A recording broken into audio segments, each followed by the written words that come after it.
Turabashimira abakomeje gukurikira Veda Morning TV, tugarutse mu kiganiro cyacu Imbamutima. Imbamutima y'uyu munsi rero tugiye kuganira ku mubabaro. Umubabaro nibyo tugiye kuganiraho uyu munsi.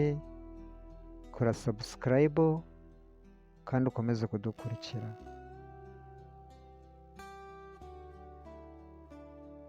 Turabizi ko abantu benshi tubabaye, turemerewe na byinshi, dufite ibiduhangayikishije, dufite agahinda kenshi, ariko umubabaro ni iki? Ariko umubabaro tuzi ko ari igihe umuntu yumva agahinda, kwiheba cyangwa kuribwa n'amarangamutima bitewe no kubera igihombo, bishobora kuba urupfu, gukundwa nabi cyangwa se ibindi bibabaje umutima. Ese kuki wababara? Kuki ufite agahinda? Ese umubabaro ni uw'iki? Ese ko umutima wawe ushaka kuwuhindura nk'igicumbi cy'umubabaro n'agahinda? Ese ntacyo wakora kugira ngo ushyire ako gahinda? Oya, kirahari. Ese wari uzi ko kwihangana ari inkingi y'ubuzima, bikaba n'urumuri rucana mu mwijima w'akababaro? Iyo ibicu byijimye bitwikiriye umutima, kwihangana biba nk'izuba ricengera mu gicu. Urabizi nawe, ubuzima si indabyo gusa, ujye umenya ko hari n'amahwa asonga umutima. Ariko wihangana ntacike intege, umenye ko ejo hazaza ari heza, kandi amarira atemba ku matama iyo umutima ubabajwe n'agahinda. Kwihangana ukubwira bucece ngo ibi nabyo bizashira. Nshuti, ujye umenya ko inshuti zigutereranye, iyo abo wizeraga baguca inyuma, ntugacike intege, ihangane, wibuke ko uri uw'agaciro. Ese urabizi ko uri uw'agaciro? Menya ko ubuzima bugerageza bukadutera ibibazo byinshi, ariko ibibazo si iherezo, ni ishuri ritwigisha gukomera.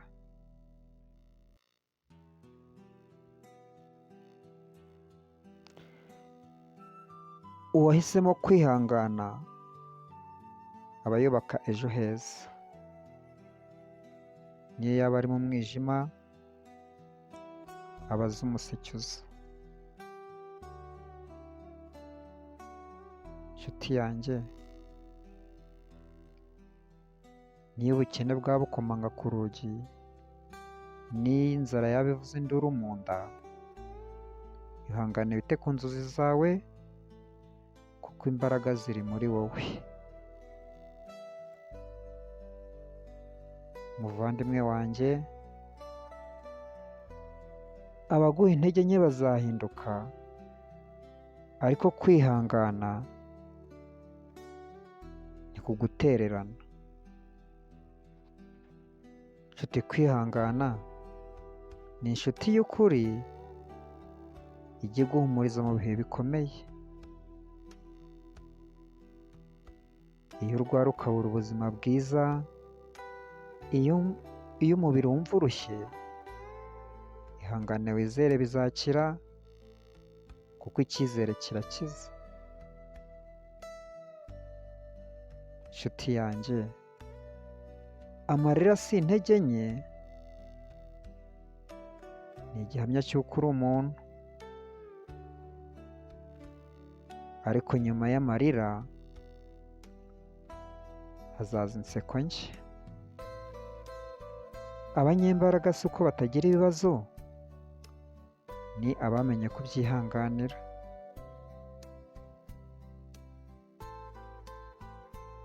Nshuti yanjye, wakwemera kubabara aho kugira ngo utsindwe, kandi ujye umenya ko isi iguhindukiye umusaraba, ugibuka ko uri intwari, uremye kandi ushoboye. Kwihangana si ukwicecekera gusa, ni ukwizera mu gihe ibintu bikomeye. Nshuti, ujye wemera gutekereza kandi umenye ko igihe cy'Imana kiboneye.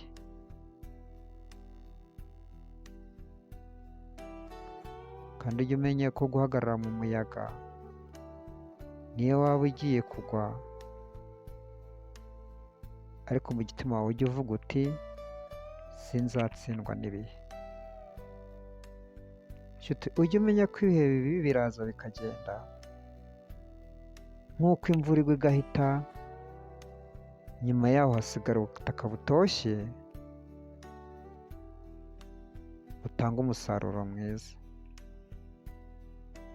Nshuti, niyo waba wacitse intege uyu munsi, ejo ushobora kuba intwari, kubera ko wahisemo kwihangana, ukemera ko waba utatsinzwe. Wige kwakira ibikubabaza, ubyigiremo isomo, kuko ibikomere bigukomeza, bikaguhindura umuntu w'umuhanga. Ntutinye ibigeragezo, nibyo bituma ukura, nibyo bigutera gutekereza cyane no kumenya uwo uri we. Ihangane mu rukundo, ihangane mu muryango, ihangane mu kazi kawe, kuko byose bisaba kwihangana. Uwahisemo kwihangana aratsinda, niyo urugendo rwaba rurerure, amaherezo agera ku ntsinzi, kuko kwihangana ari intsinzi y'ukuri.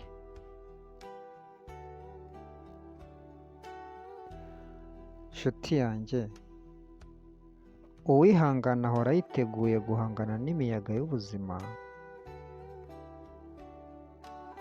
akomeza urugendo n'icyizere mu mutima. Kwihangana bidufasha kubona amahoro imbere y'amakuba, ni isoko y'imbaraga n'intsinzi y'ukuri. Ntuzigere ucika intege, n'iyo intsinzi zaba nyinshi, kuko icyizere n'imbaraga biri mu mutima wihanganira. Nuko umutima wihanganira ntuzigere utsindwa. Kwihangana ni intwaro, kandi ni intsinzi y'ukuri.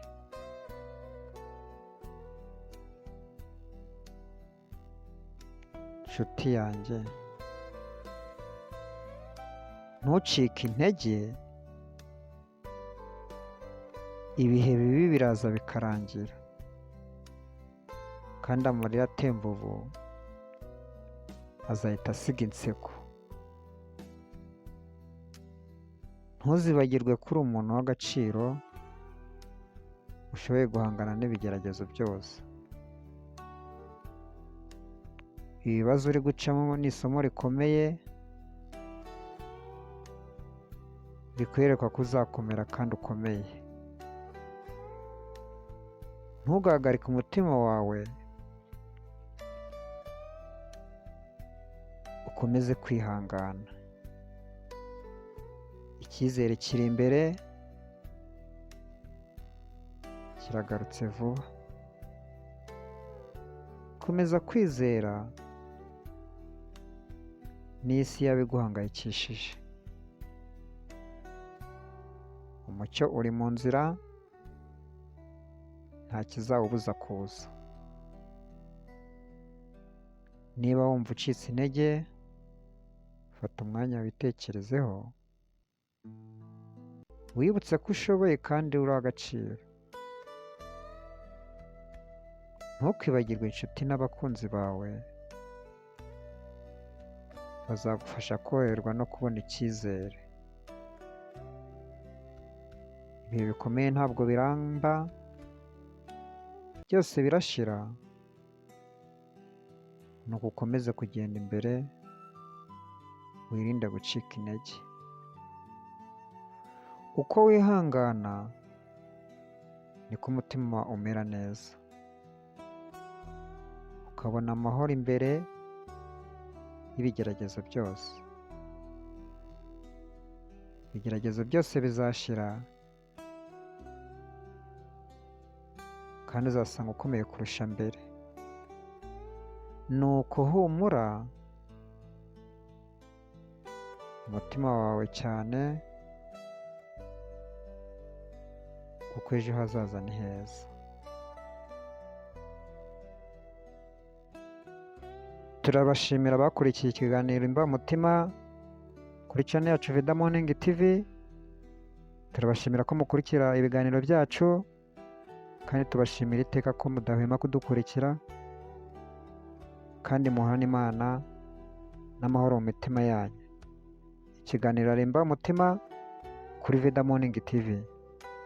Mukore subscribe, mukomeze mudukunde, mukomeze mutwereke urukundo. Ikiganiro nakagaruka. Murakoze cyane. Ciao ciao. Turabashimira abakomeje gukurikira Vida Morning TV. Tugarutse mu kiganiro cyacu Imbamutima. Imbamutima y'uyu munsi rero tugiye kuganira ku mubabaro. Umubabaro ibyo tugiye kuganiraho uyu munsi.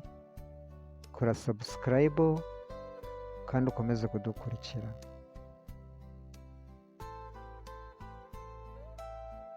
Turabizi ko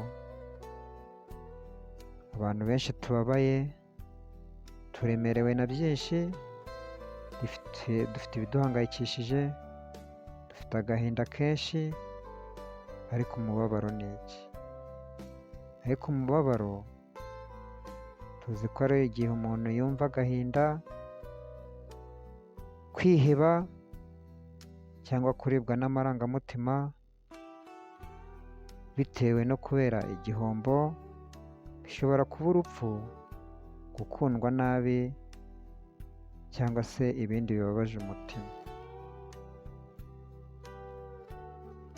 Ese kuki wababara? Kuki ufite agahinda? Ese umubabaro ni uw'iki? Ese ko umutima wawe ushaka kuwuhindura nk'igicumbi cy'umubabaro n'agahinda?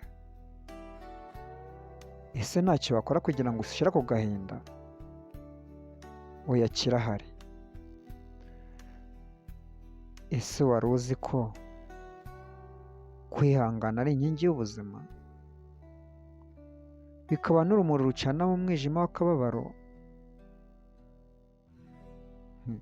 Iyo ibicu byijimye bitwikiriye umutima,